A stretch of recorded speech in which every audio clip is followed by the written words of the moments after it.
Hi, I'm Lance, and this is going to be my first blog. This is actually supposed to be about this whole cool thing I put together with videos of how I've been trying and failing to learn quadcopters, and this whole idea about how if you really want to do something, just do something, do whatever you can do, and then as you progress you'll be able to do better and cooler things and more ambitious things. And after failing at doing that whole thing and putting it together 3 times, I realized that I was being a hypocrite, and I really needed to get something out there. Otherwise, when I finally do post that thing, it will have lost a lot of meaning. So instead, I'm just gonna tell a story from the stupid stuff I did in my teen years, because people are always asking me to tell these stories. So maybe they'll entertain somebody. In this case, this is about spilt milk. I was about 18 and had my first house. This was kind of exciting. However, it took me about 3 months of saving in order to pay for 1 month of rent. So I didn't quite have the math quite worked out. But I was certain that my 16-year-old drug dealer roommate was going to help me out with rent. This was just a bad plan, as were most of my plans in my teen years. But in any event, the first thing we had done is decided that we wanted food, and we went down the path of lots of ramen noodles because we had like 20-30 bucks, and well, let's just buy a stupid amount of ramen noodles. This ended with us having a whole pallet of ramen noodles in the end. And Gladys, why are you doing that? Oh, my alarm's going off. Ah!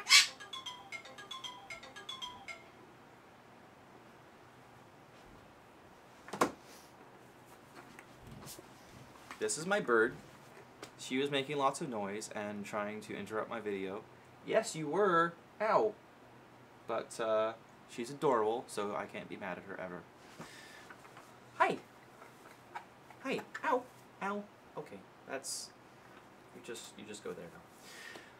Anywho, so I was 18 and I had this house and this ridiculous amount of ramen noodles, and well, actually the whole ramen noodles thing is its own story, but fast forward to where we decided to eat normal, food, and we had gotten real groceries, and we decided to, put them away.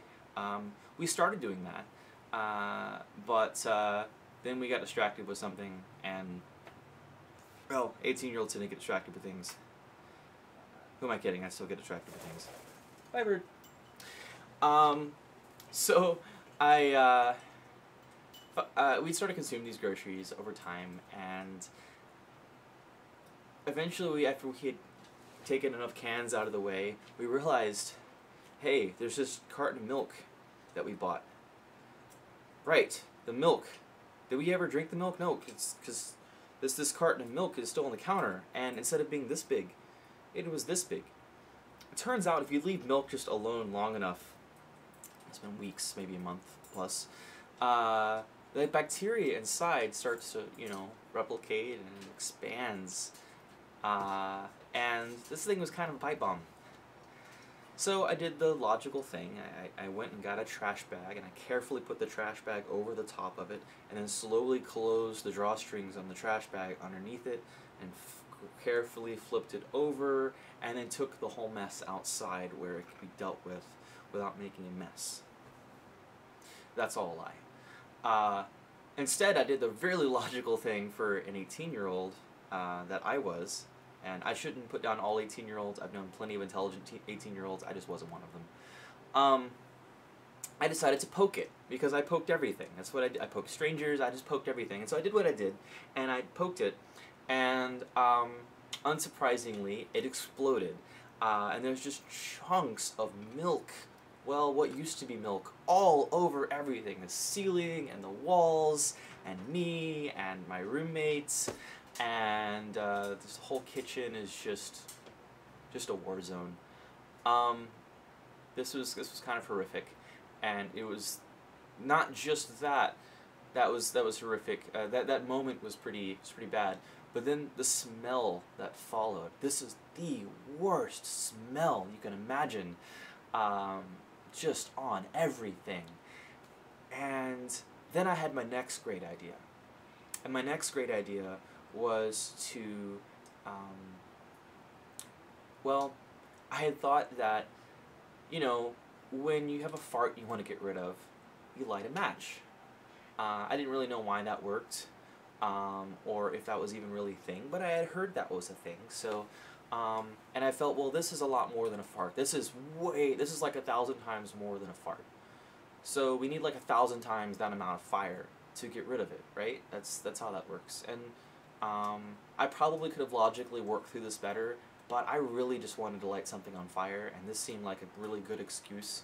My roommate also didn't think that this was a bad idea either, and so went out back, found to the backyard, found a couple big wrenches, tied socks around them, and dipped them in gasoline, and lit them on fire, and then had these torches. So we opened the front door, the back door. There's this hallway that just connects the front door and back door, and we're running out the back, out the front, out the back, out the front, just back and forth with these torches, making everything smell like gasoline. And so now we had everything smelling like a mixture of rotten milk and gasoline. So this was not going well. So then realized that, well, clearly we've just not had enough fire. I mean, if this is 1,000 times worse, you know, it's a random number, this is 1,000 times worse than a fart, then we need 1,000 times that amount of fire, and these torches are just not going to cut it. That's why it's making you dip. At this point, we had accumulated a lot of garbage. We weren't very responsible, and we had just had piles of it everywhere. So we decided, let's kill two birds with one stone. Let's take all of the garbage, let's put it in a pile and light it on fire. We did, however, realize that, wait, obviously we can't do this in the living room because there's carpet, and carpet will also burn. So we took it all down to the basement instead. So we filled the basement with garbage, and then took the rest of the gasoline that we had left over from the whole torch thing, poured it all over it to make sure it would light real good, and then we light that. And it did burn, and it continued to burn, and then this small fire became this giant fire, and next thing we know that we're looking up and realizing that, oh right, basement is underneath the house, so the fire is going onto the house, and the baseboards are now all on fire. Not a good plan.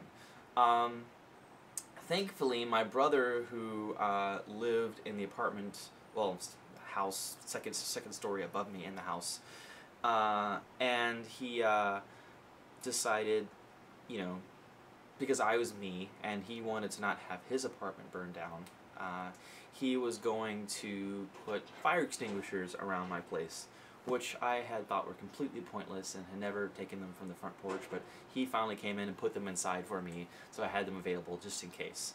And my roommate was like, hey, didn't Rob set those fire extinguishers? We should go get one of those. Yes, that's a great idea. So get the fire extinguishers. I actually managed to put everything out, and then we realized that when you do that, first of all, we had been burning tons of plastic and all sorts of stuff that shouldn't be burned, and so this thick black smoke just pours out of the basement, and the entire apartment house thing that we had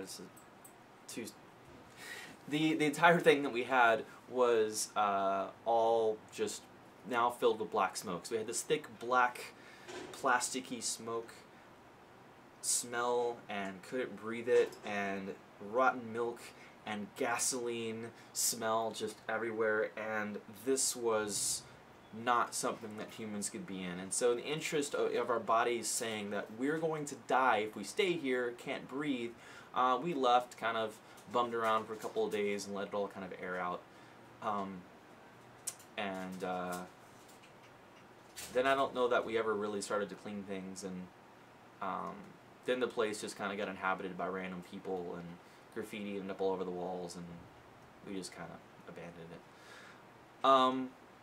Moral of the story, though. Moral of the story is, don't poke the milk.